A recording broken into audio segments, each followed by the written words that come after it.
Hello folks, hope you're well. So, last night, well yesterday evening, a number of things happened. As well as talking to the person down in the church and him trying to uncover my sin, I looked on Facebook and there were messages from someone else I tried to help in the past, who put a message on talking about on your tombstone, what you want is it to say that you are of God, blah blah blah. And I said underneath, no. It'd be better if you don't even die. Yeah, why do you want a tombstone? Would you prefer not to die? Because obviously in the car, it talks about why you die. The tree of knowledge of good and evil. And it talks about how to live without any decay or death or any issues. The tree of life. So it seems to me that the stickers on the car are very important to help people. Yeah. But also, it seems to me very important that that car is repaired and goes through its MOT, because then it can be driven around and parked in various destinations so that people can actually read it. Well, put it this way, the bloke I spoke to last night, what he needs to do, he needs to look at these stickers on the car, he needs to read one every time he sees the car, go back to God and ask God about that sticker and what it means, until he has understanding. And he will have incredible understanding if he does that. And anyone will have incredible understanding if they do that. But as I say, the problem is, most people, when they look at anything like that, they just think,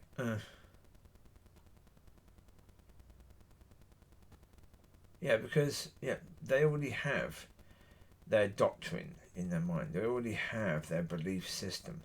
They don't want to replace it with something else, because they've given all that time to it. To now admit that all of that was wrong, that they've given their life to something that was wrong. Yeah. That's something that's very, very hard for people. And as I say, that's why I don't go back to people. If I've gone to someone, I've shared with them, and they haven't received, then I don't go back. The reason why I don't go back is because I'm wasting my time in doing so. I need to find people who have a hunger for it. And when I do the math, when I talk about the math with regards to who is of God, it's a tiny, teeny weeny percent, so it's quite likely I've not reached anyone yet who is of God. So that's the way I have to think, that I've got to spend more time on those people who are hungry, because I've got to give up a lot of time, a lot of effort to those people, so therefore I'm not going to waste any effort and time on those who aren't hungry. Yeah, so yeah. So as I say, it's not a case of me saying, it's like the River Church or any other situation. It's not a case of me saying, I hope these people go to hell, because I don't. It's not a case that I'm saying I hope these people don't learn, because I hope they do. But it is very much a case that I've given so much time to that. And while I was there, I found no one.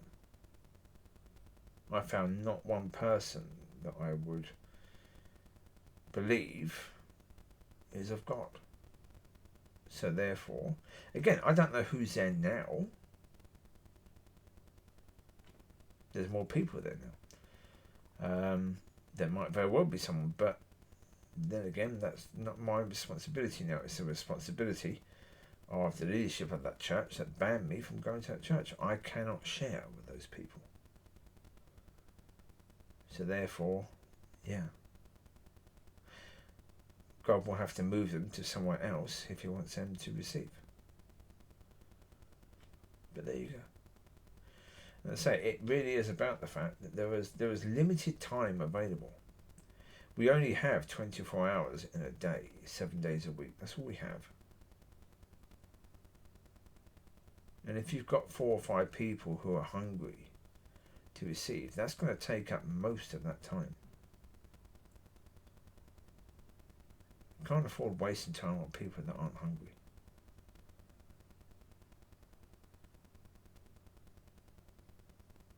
Yeah, people that say, but I'm not ready. Well, then get ready. It is not my problem that you're not ready. It's your problem. You've got to deal with it. You've got to get ready. If you are of God, then you've got to hope and pray that God's going to get you to a point where you're ready to receive whatever He has for you this year. You can't be thinking that there's loads of time left, because there won't be. Yeah, a chap yesterday was saying that, if God is trying to teach you something, He will try over and over and over and over. He will never give up. And I said, no, He will. He will give up. Of course He will. Because He's not going to keep trying over and over. He knows if you're going to receive. If you're not, He's not going to waste His time. There are billions of people in this world that need help. Why do you think He's going to keep coming back to you? Coming back. He won't. He knows who you are. He knows whether you're going to receive or not. He's not going to muck around.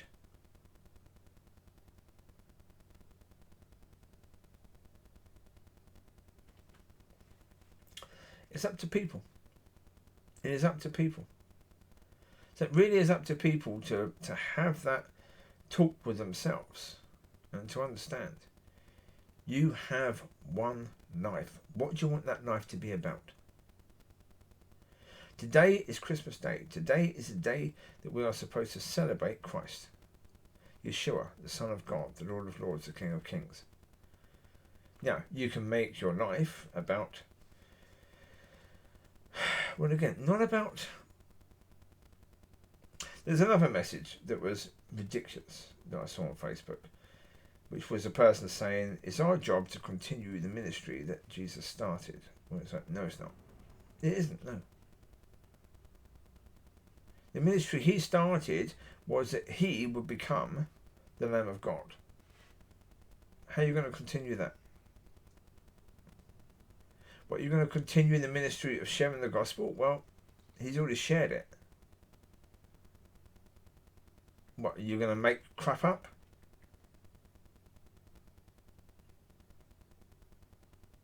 You can't choose to continue the ministry of Jesus. You can't.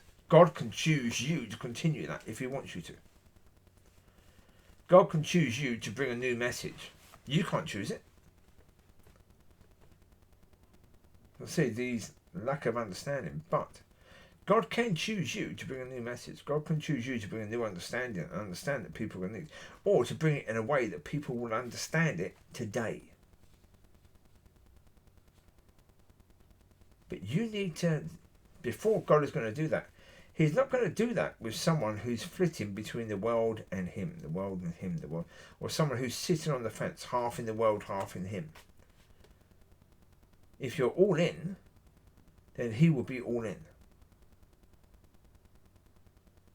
Oh yeah, if you're all in, but if you're all in, then you have to understand that God is going to deal with the things in you that could cause you to fall. Because He doesn't want you to fall. For your sake. Not for the sake of His kingdom, not for the sake of His ministry, but for your sake. He doesn't want the devil to bring you down. And there are things in your life, there are things in your understanding, your ways, that will do that. That's the case for all of us. And so God will deal with that stuff. And deal with it before it becomes. And of course, that dealing with is going to be painful. So the way God showed it to me is like a garden full of rubbish, full of old tyres and old bricks. And all of that's got to be dug out. Well, if you're in the garden and the garden has feelings, how would that feel? It's going to be blinking painful. But that's the reality. All that stuff got in there over years. Well, now it's got to be taken out and taken out relatively quickly. Right? Well, yeah, again, it's a blessing. Again, I think that's on the card as well. That some things may very well seem like a curse, but they're not, they're a blessing. Yeah. And stuff like that will seem like a curse. If you have something going on in your life that seems like a curse, then go to God, because most likely it's coming from God, not from the devil. People love to blame the devil, don't they? But the devil can't do it and do anything at all in your life unless God lets him in or you do. So you should never blame the devil for anything. Blame yourself or recognize that God is doing something. If God is doing something, then be joyful, because it's for your benefit. So, yeah. Have that conversation. Today's a good day to do so. And understand what it is you want to do with your life. What you want your life to be about. Do you want to be the person that God has called you to be? Or that God has chosen you to be? Because this is the point. Are you called or are you chosen?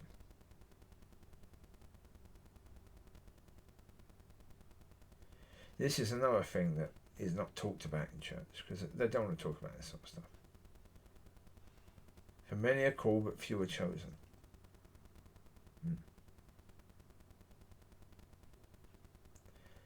Chosen means intent. Intent. You know these people, you know that you have a purpose for them. You know that they fit the purpose. If you are chosen, then are you prepared to stand up and finally walk in that purpose that you were chosen to?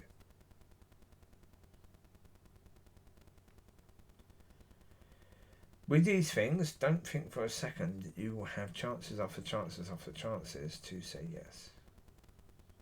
You may have 1 or 2 or 3. You won't have millions. So at some point, you will need to say yes. Or God will simply move to someone else and use someone else. Because you may simply be an example that God uses to explain of someone who was called but never came. Don't be that. Don't be that. That's not a good thing to be. Be the example of that person who was the overcomer. Of that person that whatever difficulties they went through, they stood and they came through. Be that.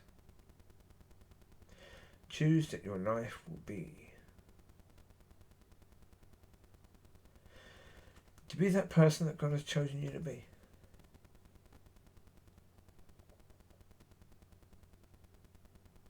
Whatever that means. And of course, whatever that means is difficult. Because we have hopes, we have wishes, and we have understandings of how it would look through our understanding of God and what the world needs. And most of that is wrong. And we can get disappointed when we see the reality. But the reality, if it's supposed to be as it is, then be full of joy, whatever it is, because you are where God wants you to be. And that's the most important thing. So you take care. Be blessed, be a blessing, and have a fantastic day today and a fantastic week ahead.